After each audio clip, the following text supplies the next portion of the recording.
जय माता की मित्रों, मैं धनेश्वर महतो।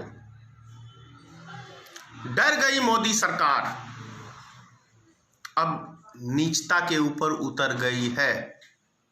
नीचता के ऊपर 26 जनवरी आप सब ने देखा होगा किस तरीके से भारतीय जनता पार्टी की सरकार जो है, केंद्र में मोदी सरकार 8 किलोमीटर लंबी परेड को 3 किलोमीटर में सम्मिलित खत्म किया। लाल किले को फ्री छोड़ दिया। लाल किले को फ्री छोड़ दिया, जानबूझ के छोड़ दिया। किसके लिए? दीप सिद्धू के लिए, जो भारतीय जनता पार्टी का एक कार्यकर्ता है, जिसकी फोटो प्रधानमंत्री के साथ है, देश के गृह मंत्री के साथ, अमित शाह के साथ है, भाजपा के सांसद। धात का इलाज, गारंटी का इलाज, नामर्दान की जड़ से खत्म करें गारंटी के साथ। मोटापा कम करने का इलाज, पथरी 5 दिन में खत्म। दांत खुजली खत्म करें सिर्फ 1 दिन में। 132 साल पुराने हकीम जी का इलाज, वो भी गारंटी के साथ। दवा के लिए इस नंबर पर संपर्क करें 6398700962 63 987 00962। 2 किलो का हथौड़ा सनी देओल उसके साथ है।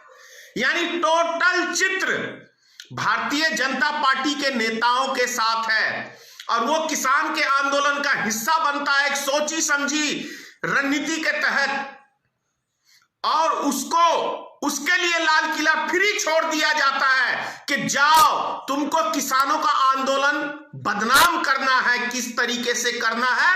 लाल किले पे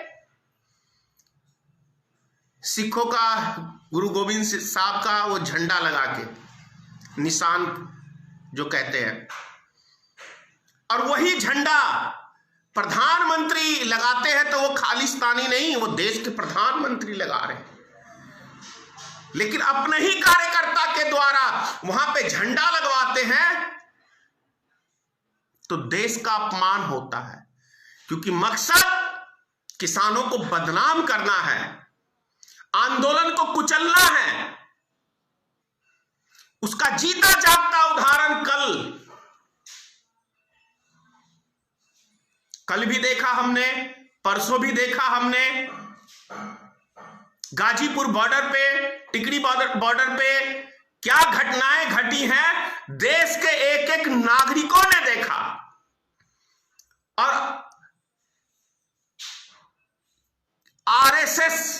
आरएसएस के संबंध में थोड़ी बात कर लें।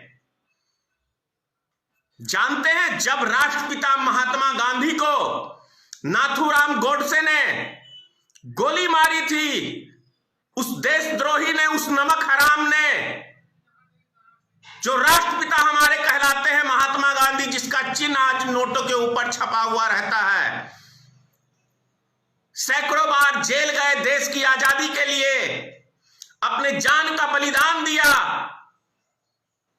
उस राष्ट्रपिता को गोली मारने का काम किसी दूसरे ने नहीं, आरएसएस के संगठन के ही एक आतंकवादी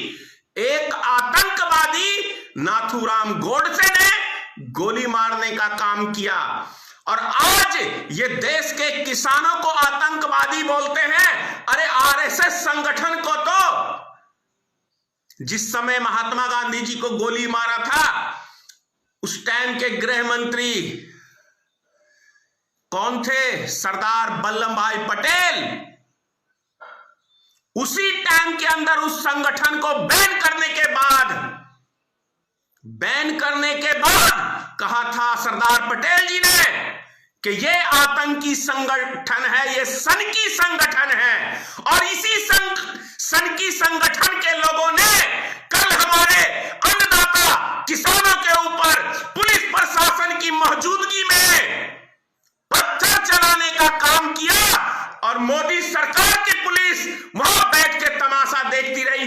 मोदी सरकार की पुलिस ने उनको अनुमति दिया, आम आदमी को अनुमति वहां पे नहीं दिया गया जाने के लिए, किसानों को जाने के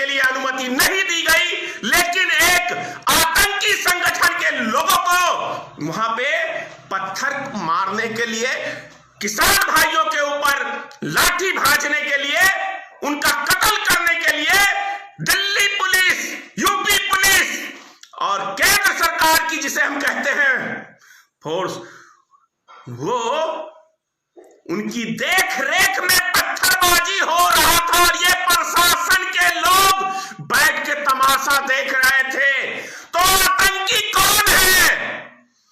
फैसला करे देश की जनता। ये रक्षक ही देश के भक्षक बने हुए हैं आज। ये रक्षक है के भक्षक है, ये आप लोग खुद फैसला करिए। आम देश की जनता, उससे भी घिनौना काम इंटरनेट सेवा बंद कर रहे हैं, पानी ले जाना बंद कर रहे हैं, बाथरूमें वहां से उठाई जा रही है। इससे भी ओछी कोई सरकार होगी क्या? पहले तो ये कहते थे जितना मर्जी आंदोलन करना है करो, हमें कोई दिक्कत नहीं।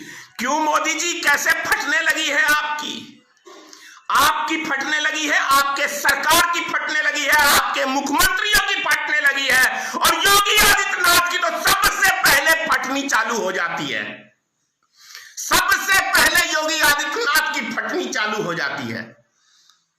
इतना ये संत है, ये संत, इसको महंत कहोगे?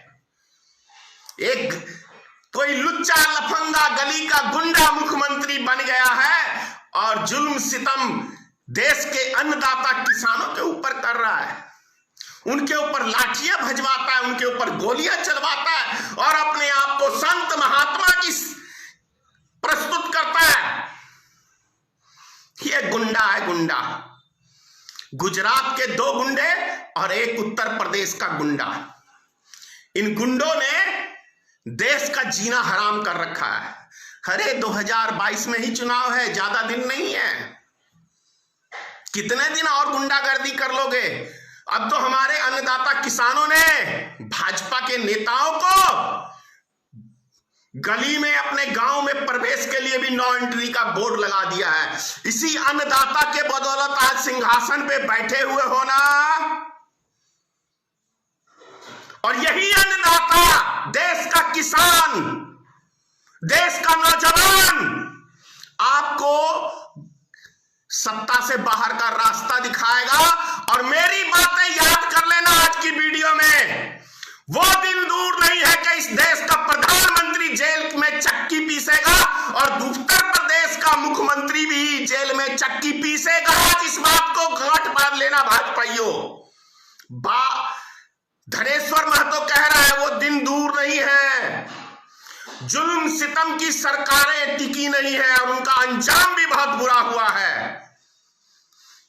इंटरनेट काटेंगे जनाब, पानी बंद करेंगे जनाब, बाथरूम हटाएंगे, बैरिकेडिंग लगाएंगे, किसानों को नहीं जाने देंगे आंदोलन में, आम पब्लिक को आंदोलन में नहीं जाने देंगे, लेकिन अपने आरएसएस की गुंडों को लेके उसकी अगुवाई करके वहां तक, धरना स्थल तक पहुंचाएंगे और वहां लाठी भी चलवाएंगे और वहां पे पत्थर भी चलवाएंगे। और ये हिजड़े पुलिस वाले वहां बैठ के तमाशा देखेंगे। हिजड़े पुलिस वाले, मोदी सरकार के हिजड़े पुलिस वाले बैठ के तमाशा देखेंगे और ये मोदी मन की बातें सुनाएगा, मन की बातें सुनाएगा।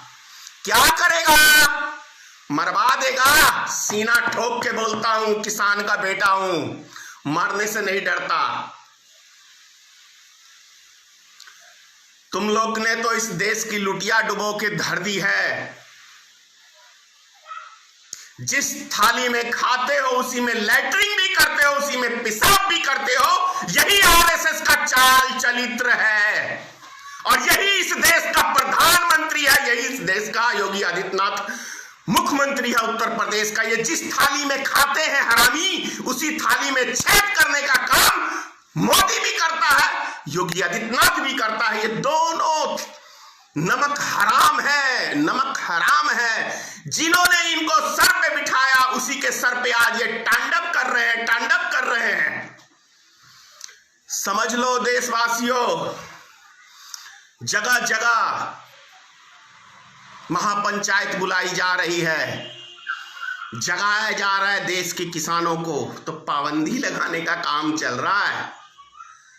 क्या कहना है आप लोग भाइयों? आप इस देश के जवान के साथ, किसान के साथ हो, या मोदी, अमित शाह, अडानी और मुकेश अंबानी के साथ हो? यह फैसला आप लोग को करना है। जय हिंद, जय जवान, जय किसान।